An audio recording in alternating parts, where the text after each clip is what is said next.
Grâce de Dieu, merveilleux don gratuit, a dissipé la nuit, Christ m'a délivré. Grâce de Dieu, qui me permet de changer, enlève le péché qui m'a accablé. Et j'ai décidé de vivre chaque jour pour mon merveilleux Sauveur, plein d'amour. Et j'ai décidé de vivre chaque jour pour mon merveilleux Sauveur. Loué soit mon Sauveur, mon merveilleux Sauveur, plein d'amour.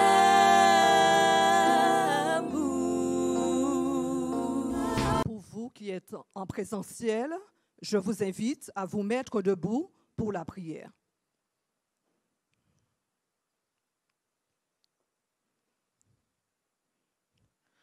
Dieu Tout-Puissant, Dieu Créateur, Roi du ciel et de la terre, nous te louerons, nous t'exaltons, nous te glorifions, car tu es le Dieu créateur, mais tu es aussi notre Rédempteur.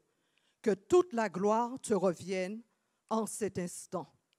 Mais avant tout, nous voulons, Seigneur, nous humilier devant toi afin de réclamer le pardon, car seul Jésus nous accorde le vrai pardon. Nous réclamons sur nous, en cet instant, le sang de Jésus qui donne la victoire. Tu daigneras bénir tous ceux qui sont en présentiel. Tu béniras aussi ceux qui nous écoutent, qui nous regardent à travers le net, nos frères et sœurs, nos amis, qu'ils soient bénis au nom de l'Éternel. Tu béniras également le prédicateur, le conférencier, en la personne de Pasteur Lassonnier, qu'il soit oint du Saint-Esprit, qu'il parle au nom de Jésus et que des cœurs soient convaincus de péché et de repentance. Que la paix de Christ repose sur nous. Nous t'avons demandé toutes ces choses dans le nom précieux de Jésus et pour ta gloire. Amen. Veuillez vous rasseoir. Nous vous saluons fraternellement en Jésus-Christ, à vous qui êtes en présentiel et vous, amis et frères et sœurs, qui nous regardez à travers le net. Il y a toujours des motifs pour exprimer notre gratitude à notre Dieu, n'est-ce pas? Nous bénéficions constamment des bontés du Seigneur dans notre vie. Rien ne nous empêche d'exprimer notre reconnaissance à celui qui nous a donné la vie, à celui qui est tout près de nous. Oui, n'est-ce pas lui qui nous a donné l'air que nous respirons, les yeux pour voir, les oreilles pour entendre, la langue pour parler, une famille, un cœur pour aimer, surtout une demeure dans le nouveau monde où nous vivrons pour toujours. Remercions Dieu pour tant de bienfaits. À nouveau, je vous souhaite la bienvenue. Donc, je voudrais vous laisser le numéro de Pasteur Lassonnier, le conférencier. Donc, c'est le 06 96 29 84 63. Au cas où vous aimeriez lui poser des questions ou l'encourager. Donc, bonne soirée à vous et que Dieu vous bénisse. Amen. Nous allons maintenant passer à notre chantème. Grâce de Dieu, merveilleux don gratuit.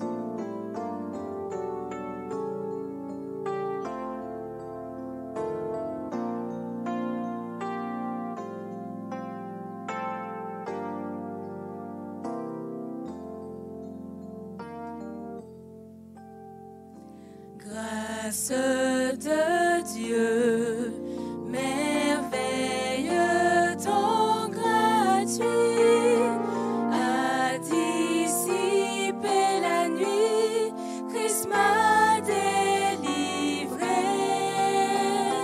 Grâce de Dieu qui me permet de changer, enlève le péché qui m'a accablé. Et j'ai décidé de vivre chaque jour pour mon merveilleux Sauveur, plein d'amour. Et j'ai décidé de vivre chaque jour pour mon merveilleux Sauveur. Loué soit mon Sauveur, mon merveilleux Sauveur, plein d'amour.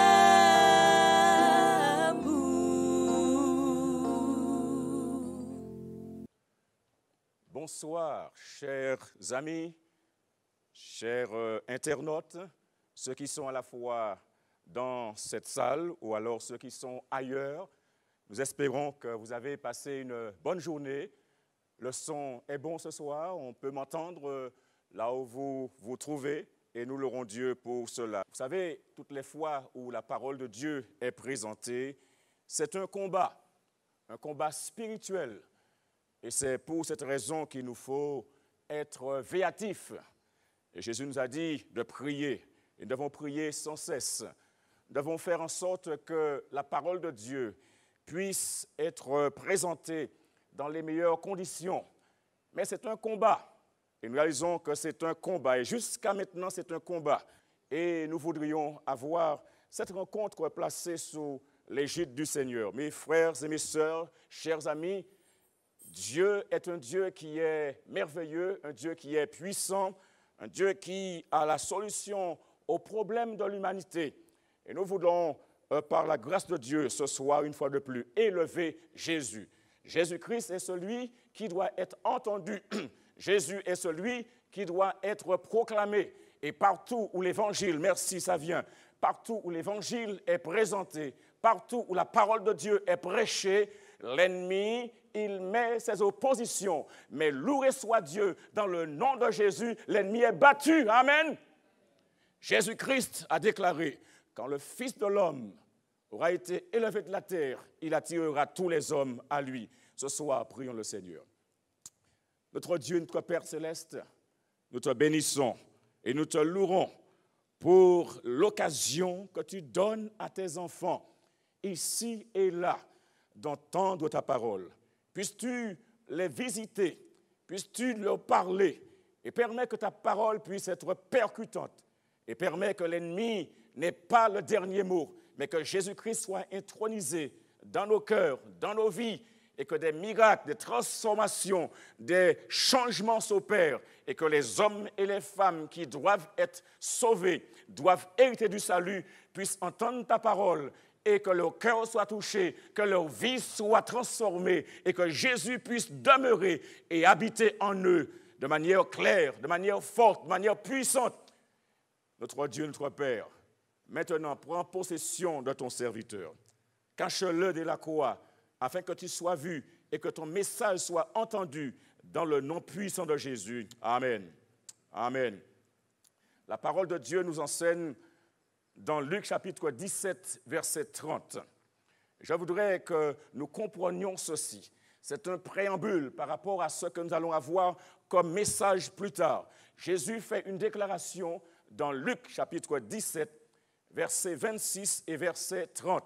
Voilà ce que Jésus déclare dans Luc chapitre 17, verset 26 et verset 30. Jésus dit dans Luc 17, verset 26 et verset 30, il dit « Ce qui arriva du temps de Noé arrivera de même au jour du Fils de l'homme. » Verset 30 déclare « il en sera de même le jour où le Fils de l'homme paraîtra.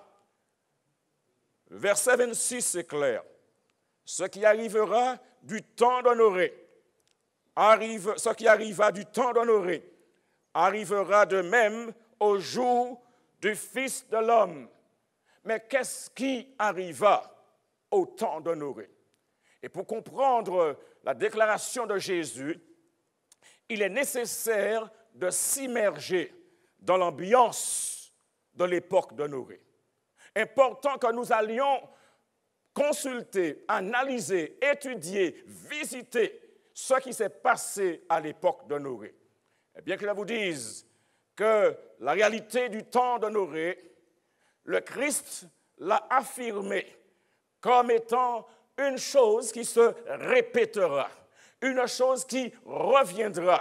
C'est pourquoi il est important que nous comprenions que lorsque Jésus parle ici, il met en évidence une activité, une expérience passée, et il nous dit, attention mes amis, ce qui s'est passé au temps d'honorer, cela va se reproduire au jour d'honorer.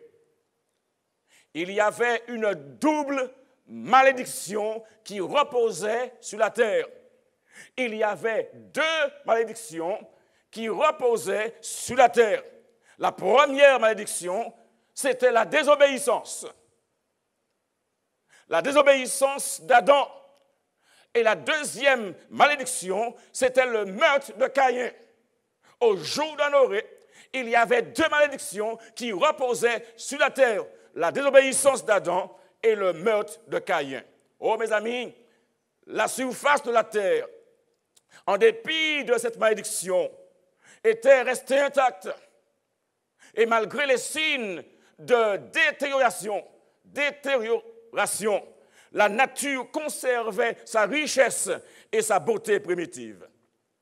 Les collines étaient couronnées d'arbres, des arbres qui s'élançaient de manière extraordinaire. Les plaines avaient de la verdure, étaient embaumées de 1000 fleurs. Il y avait une grande variété d'arbres fruitiers qui donnaient des récoltes presque illimitées. Nous parlons ce soir de ce qui arriva à l'époque antédiluvienne, c'est-à-dire avant le déluge. Les arbres surpassaient en dimension les plus superbes échantillons d'aujourd'hui. Leurs fibres, aux veines serrées, presque aussi dures que la pierre, semblaient indestructibles. L'or, l'argent, les pierres précieuses abondaient. Le genre humain n'avait que peu perdu de sa vigueur primitive. À l'époque, lorsqu'on considérait la longévité de l'homme, eh bien cela se mesurait en siècles. Il y avait de nombreux géants qui étaient réputés, renommés pour leur sagesse, renommés pour les ouvrages admirables qu'ils faisaient, et cela occasionnait l'étonnement de leurs contemporains. La parole de Dieu nous déclare dans Genèse, chapitre 6, verset 4. Genèse, chapitre 6, verset 4. Le texte est clair. Genèse, chapitre 6, verset 4. La parole de Dieu nous dit, les géants étaient sur la terre en ces temps-là, après que les fils de Dieu furent venus vers les filles des hommes et qu'elles leur eurent donné des enfants.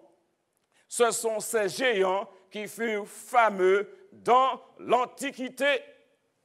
L'Écriture parle, à l'époque antédiluvienne, il y avait des géants.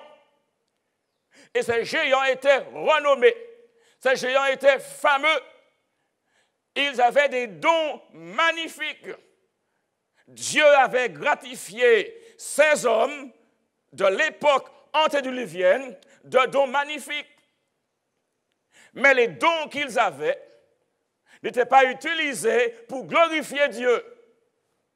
Et ces dons qu'ils avaient étaient employés pour leur propre glorification. Ils n'avaient aucun égard pour pour le Créateur. Et finalement, ces dons qui devaient faire la glorification du Créateur furent utilisés pour leur propre gloire, leur propre glorification, et ces choses-là finirent par se transformer en malédiction. Oh mes amis, lorsque Dieu nous donne un don, lorsqu'il nous donne un talent, ce don, ce talent doit être utilisé pour glorifier Dieu. Mais si ce don, ce talent n'est pas utilisé pour glorifier Dieu, ça finit par être une malédiction.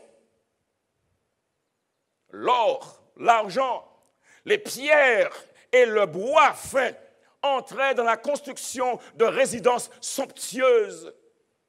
Et chacun cherchait à éclipser son voisin, à construire la plus belle maison, à avoir le plus grand espace, à pouvoir éblouir les yeux de leurs voisins. Et l'homme ne visait pas à satisfaire Dieu, mais l'homme à l'époque visait à satisfaire leur égoïsme. La vie s'écoulait dans le divertissement et le crime. Et on pouvait noter de l'indifférence envers Dieu. Et on était bien vite venu à nier son existence lorsque Dieu est enlevé de la vie.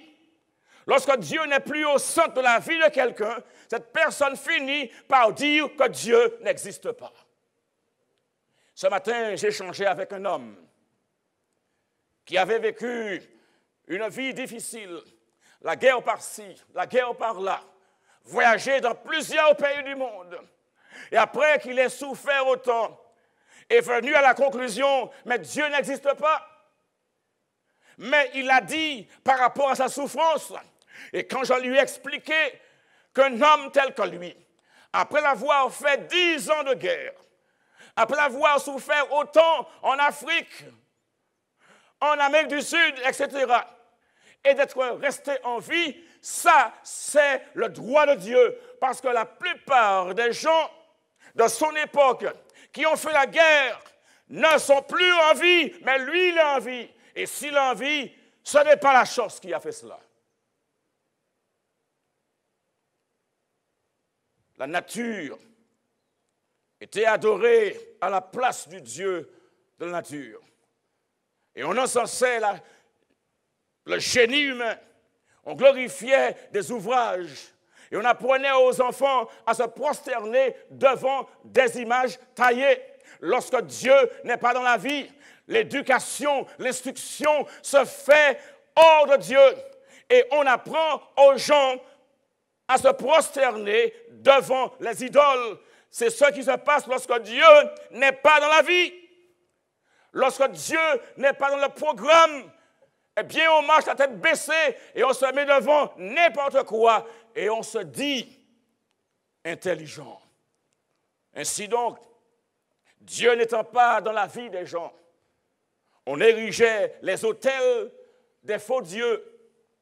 Et sur de vertes collines, à l'ombre d'arbres vénérables, eh bien, il y avait des sacrifices qui étaient faits. Il y avait des statues qui étaient ornées. Il y avait toutes sortes de choses pour satisfaire la volupté et entraîner à l'idolâtrie.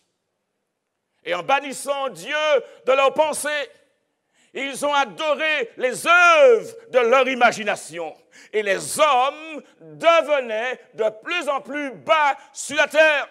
On ne peut pas monter lorsque Dieu n'est pas dans sa pensée. Lorsque Dieu n'est pas dans sa vie, on ne peut que descendre. David parle, et au psaume 115, un verset 8, il déclare « Ceux qui les fabriquent et tous ceux qui se confient en elles leur deviendront semblables. » Et ceci est confirmé par une loi de l'esprit humain qui veut que l'on se transforme à l'image de ce que l'on contemple. Si on contemple des choses qui élèvent, eh bien on sera élevé. Mais si on contemple des choses qui abaissent, et on sera abaissé. On est transformé à l'image de ce que l'on contemple. Et l'homme ne va pas s'élever plus haut que ses conceptions de la vertu. Et en attribuant à leur faux Dieu les vices, mais aussi les passions humaines, l'idéal de ces idolâtres s'abaissait de plus en plus. Nous parlons ce soir de l'époque antédiluvienne, ce qui a marqué cette époque. Et pourquoi Dieu dira dans Genèse chapitre 6, versets 5 et verset 11, Genèse chapitre 6, versets 5 et verset 11.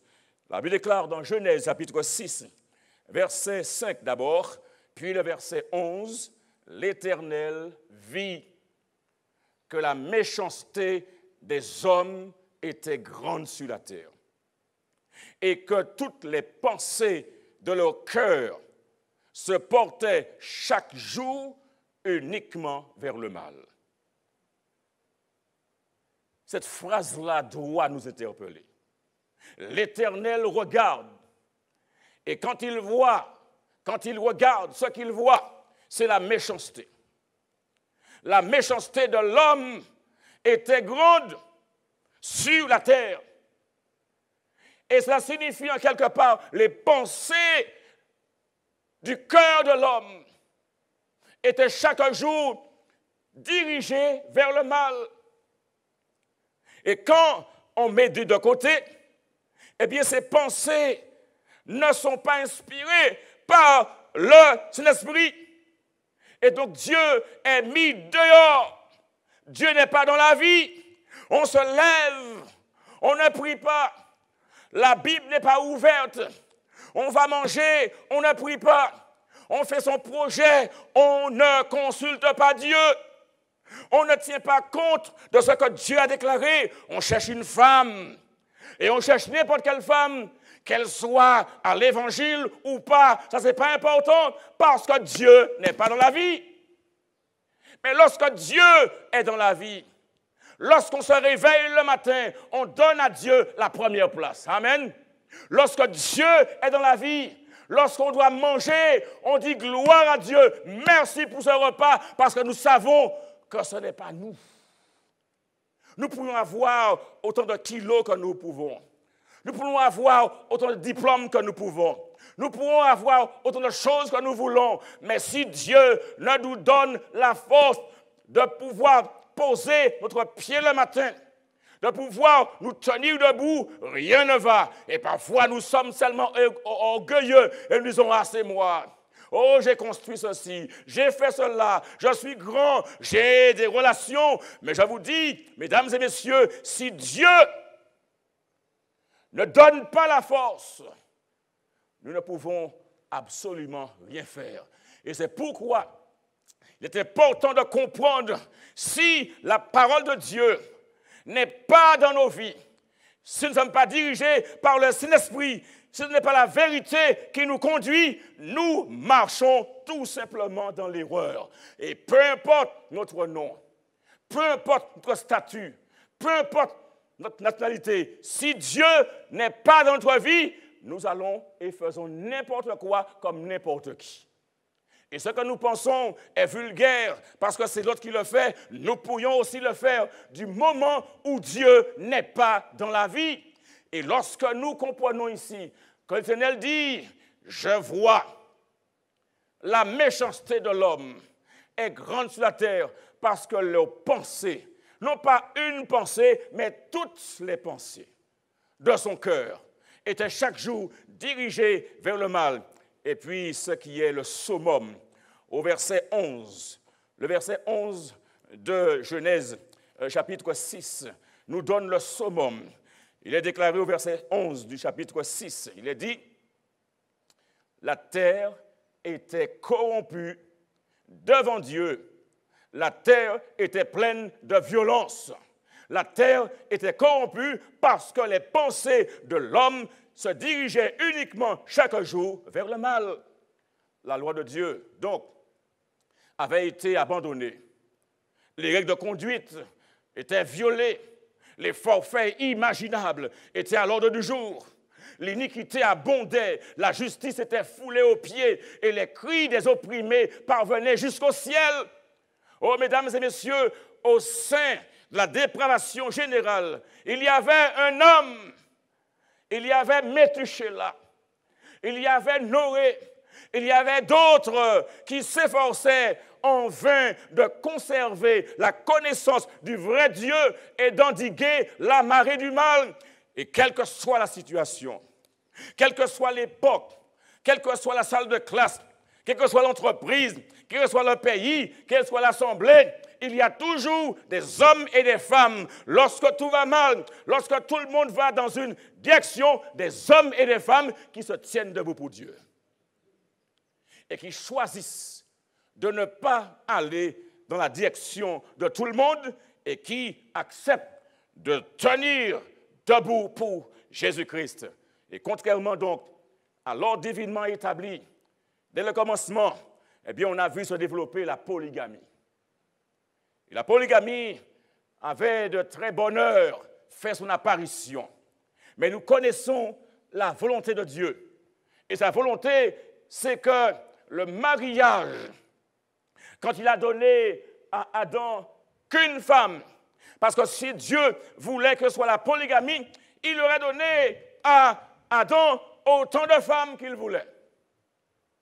Mais le fait que Dieu a donné à Adam, il a doté que d'une femme, ça signifie que c'est là la volonté de Dieu pour l'homme et la femme dans le cadre du mariage. Les hommes aujourd'hui, lorsqu'ils abandonnent la loi de Dieu, le plan de Dieu, vont dans toutes les directions, mais le principe est là, immaculé, confiné dans la parole de Dieu.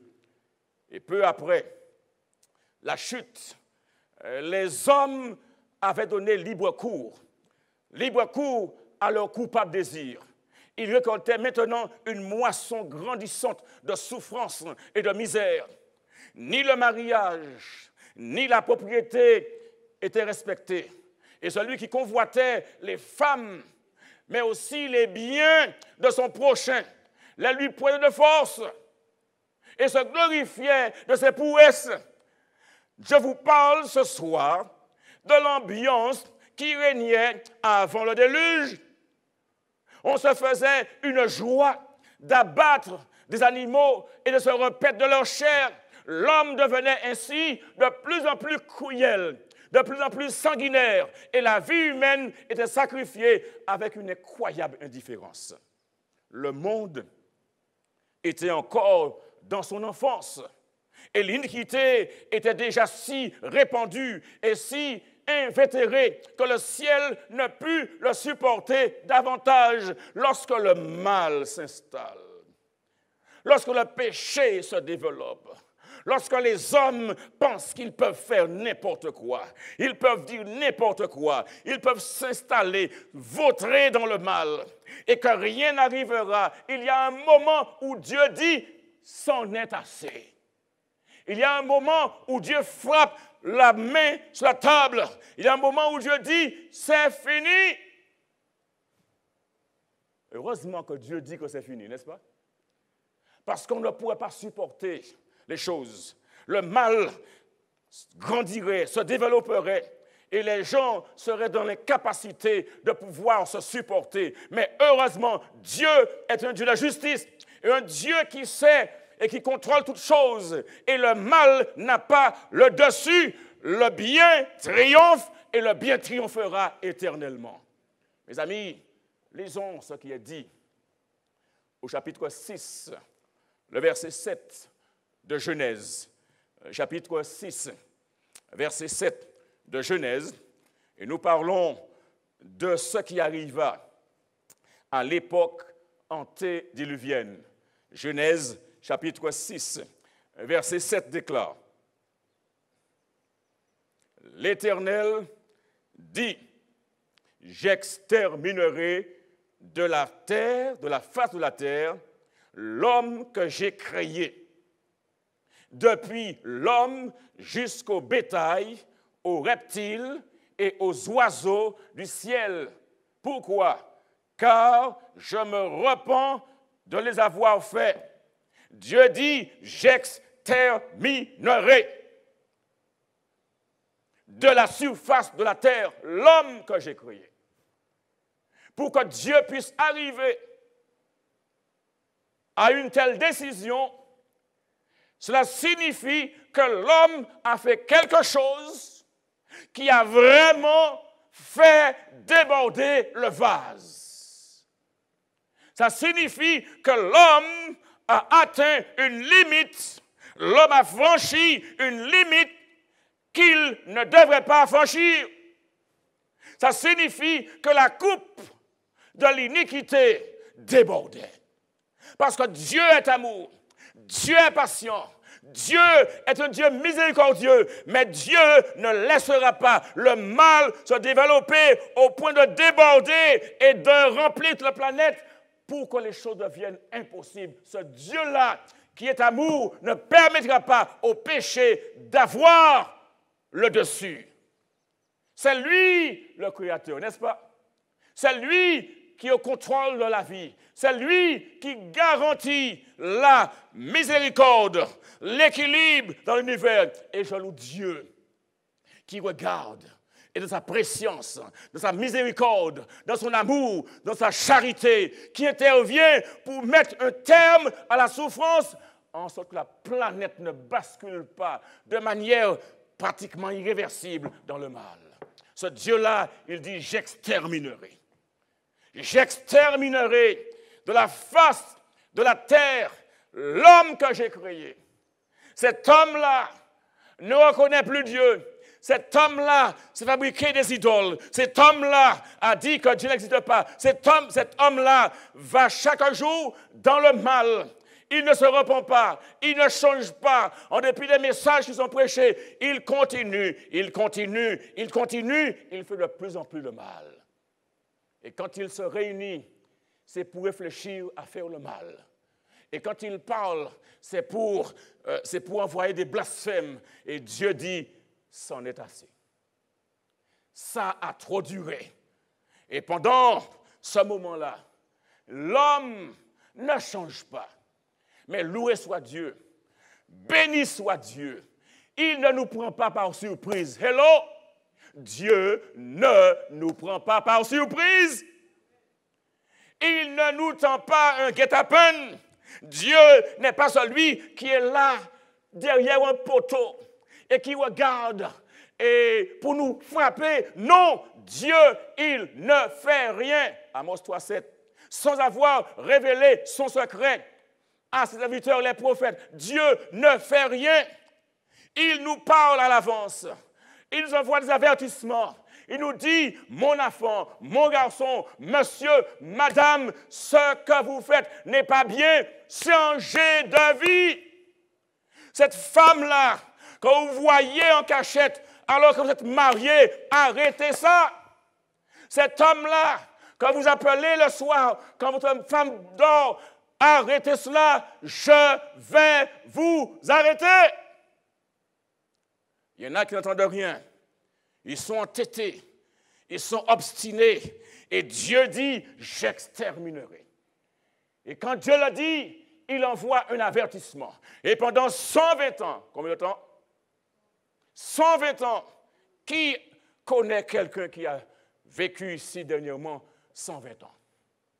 Pendant 120 ans, et cela avant le déluge. Ça veut dire 120 années avant le déluge. Nous parlons de ce qui arriva avant le déluge. Et 120 ans avant le déluge, Dieu envoya des messages. Dieu fit connaître par un ange son intention à Noé. Dieu donna à Noé un ordre de construire une arche. Mes amis, Dieu n'est pas un méchant, Dieu n'est pas un tyran, Dieu n'est pas un sans-cœur, mais Dieu, il est miséricordieux. Alléluia. Béni soit le nom de l'Éternel. Et il nous avertit, il nous aime. Et longtemps auparavant, longtemps avant le déluge, il envoie un ange afin de communiquer son plan, son intention, et il donne un ordre afin de construire une arche. Pendant ce temps, il devait annoncer au monde que Dieu allait envoyer sur la terre un déluge qui engloutirait les méchants. Nous qui sommes là, vous qui m'écoutez, vous qui connaissez la parole de Dieu et qui pouvez réciter la chose tellement bien, de Genèse à l'Apocalypse, et qui savez ce que Dieu a dit concernant les temps derniers, ne gardez pas la bonne nouvelle pour vous quand vous êtes dans les comités, quand vous êtes dans les assemblées, quand vous êtes au travail, quand vous êtes dans le voisinage, quel que soit l'endroit où vous êtes, ouvrez la bouche et parlez de ce que Dieu a dit. Et ça pourrait faire la différence. Il y a des gens qui sont ignorants, il y a des gens qui ne savent pas. Et partout où on ouvre la bouche pour parler de Jésus, ça fait toujours bien. J'étais à New York, à l'aéroport Jeff Kennedy. Eh bien, il y a une femme qui était au comptoir et qui s'occupait de nous préparer nos cartes d'embarquement. Et à la fin, je lui ai dit, God bless you. Elle m'a regardé. Elle avait un grand sourire et elle m'a dit, thank you, thank you. Et je l'ai dit à Fort-de-France, à la poste de Fort-de-France, que Dieu vous bénisse. Et la dame m'a répondu, derrière son bureau, oh, j'en ai besoin. Et partout où cela est présenté, partout où le nom de Dieu est présenté, les hommes et les femmes se réjouissent. Je l'ai dit chez un concessionnaire, une femme qui avait perdu tous ses papiers, passeport, carte d'identité et tout. Et je lui ai dit, excusez-moi, je ne voudrais pas être indiscret, mais je vous ai entendu parler au téléphone de la perte de tout ce que vous aviez. Mais je peux vous dire une chose, vous pouvez retrouver tous vos papiers. Elle m'a regardé, on a commencé à converser. Et je vous dis, j'ai prié avec elle dans ce bureau. Et un mois plus tard, j'allais chez le même concessionnaire et j'entends des pas vers moi. Et quelqu'un me dit, oh monsieur, il y a quelqu'un qui veut vous parler. Et quand je me retourne, la jeune fille avait presque... Ça a marché. Dieu a répondu à la prière. Oh mes amis, n'hésitez pas. Ne soyez pas timides parce que les gens... Ils n'ont pas de honte, ils n'ont pas de scrupules, ils envoient toutes sortes de choses, voyance par-ci, voyance par-là. Mais la bonne nouvelle ne doit pas être un sujet de honte pour nous. Hello! Cette bonne nouvelle doit être transmise. Et 120 ans avant le déluge, ces messages ont été prêchés. Methushélah, avant Noé. Et ses fils, et Noé a reçu le message, et il a proclamé à la génération. Et Dieu, aujourd'hui, il nous donne un message. Et nous dit que ce monde va être détruit. Dieu nous donne un message aujourd'hui, et que personne ne pense que c'est trop tard. C'est encore jour de grâce. Prépare-toi pour la crise finale. C'est encore jour de grâce. Mets de l'ordre dans ta vie. Le message retentit. Jésus-Christ revient bientôt. Toi qui t'en es écarté, toi qui es parti avec une femme, toi qui es parti avec un homme, toi qui as fait la guerre avec tes parents, toi qui as laissé l'Église, le moment est venu de revenir.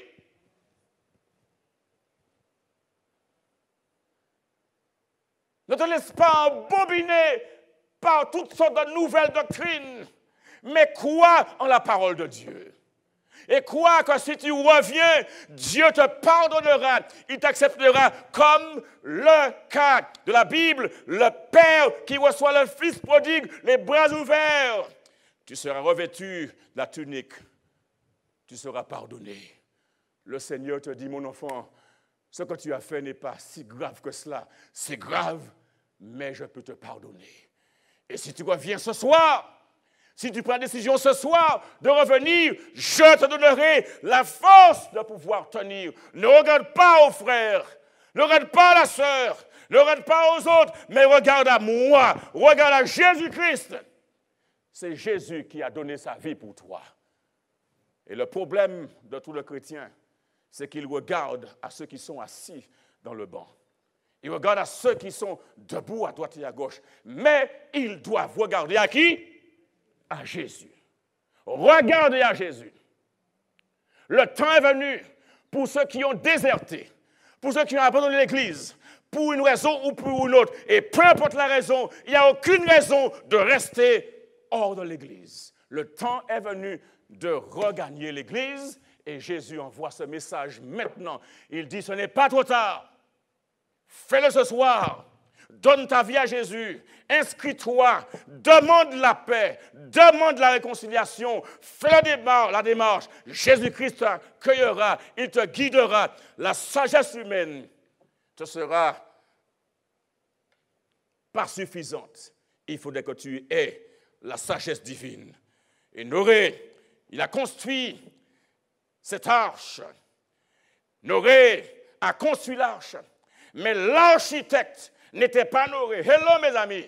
Noé a construit l'arche. Mais l'architecte, c'est Dieu. Et cette arche qui a été construite, par rapport aux événements, par rapport à la violence des événements, n'aurait pas pu tenir en dépit du fait que le bois qui avait été utilisé pouvait durer des siècles.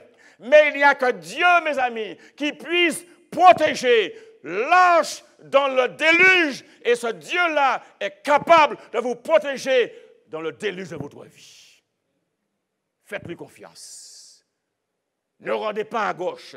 Ne prenez pas exemple sur les hommes, sur les femmes, mais prenez exemple sur Jésus-Christ. Et je vous garantis, si vous prenez exemple sur Jésus, vous ne serez jamais déçus.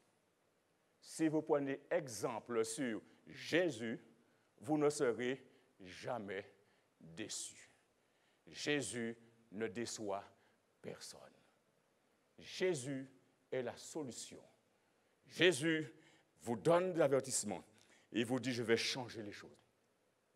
Cette terre-là a été détruite par le déluge. Et demain soir, nous verrons vraiment ce qui s'est passé. Mais nous voulons comprendre une chose, ce qui s'est déroulé par le passé, ce qui arriva avant le déluge.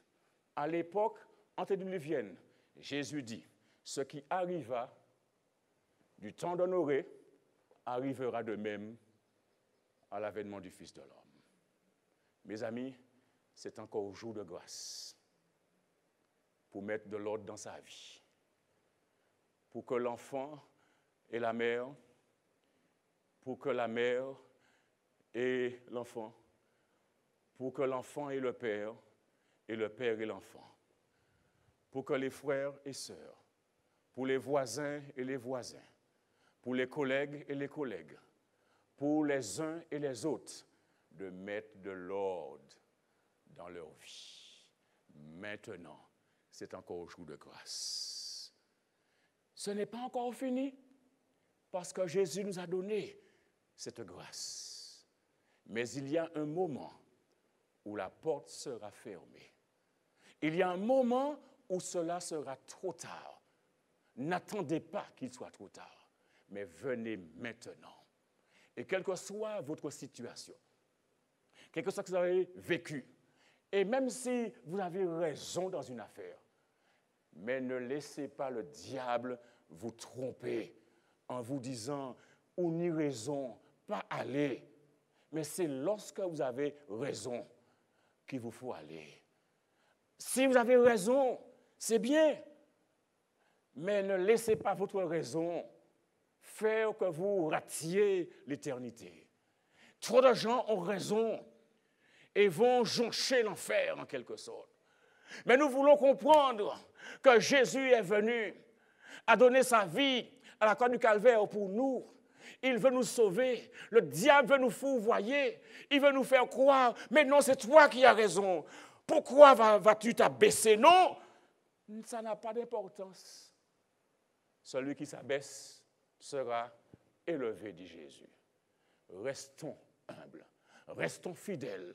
Ne laissons pas l'occasion qu'il nous a donnée de nous échapper. Jésus revient et nous dit que ce qui s'est passé au temps de Noé arrivera de même à l'avènement du Fils de l'homme.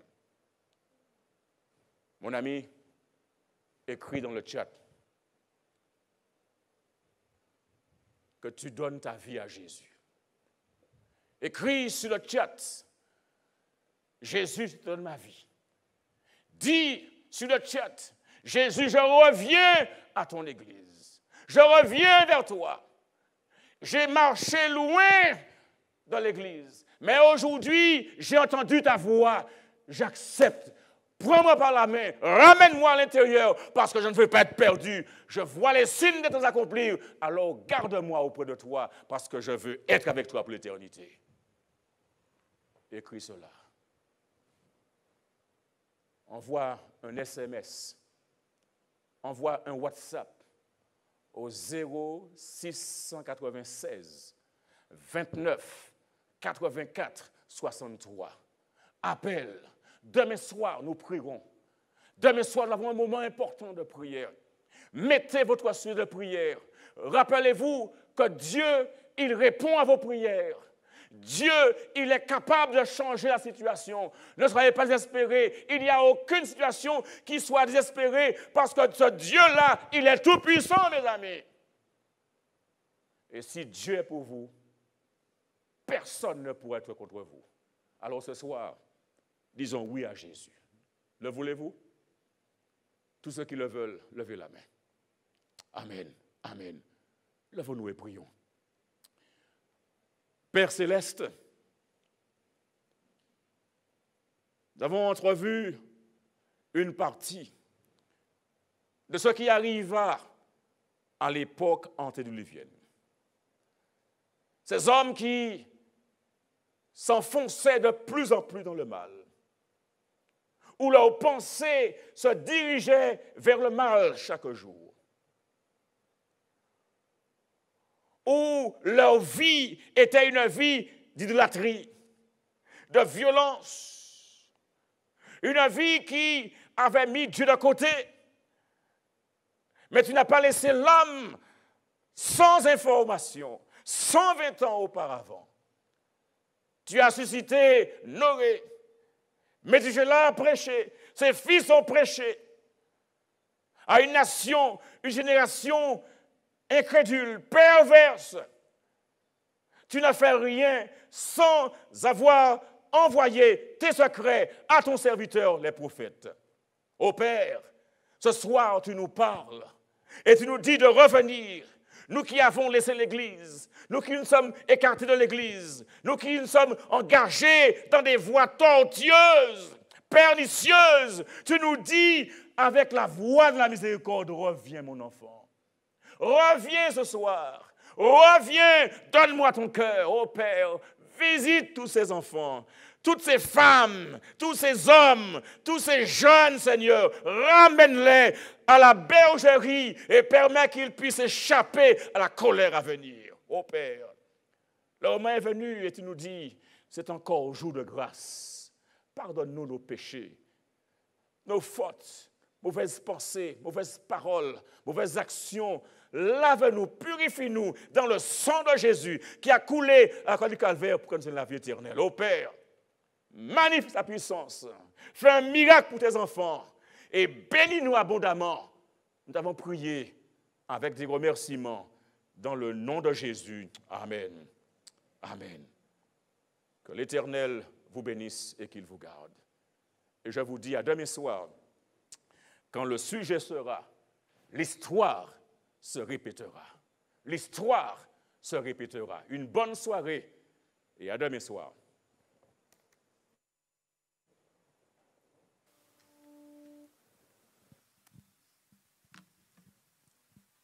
Nous allons maintenant passer à notre chantème. Grâce de Dieu, merveilleux don gratuit.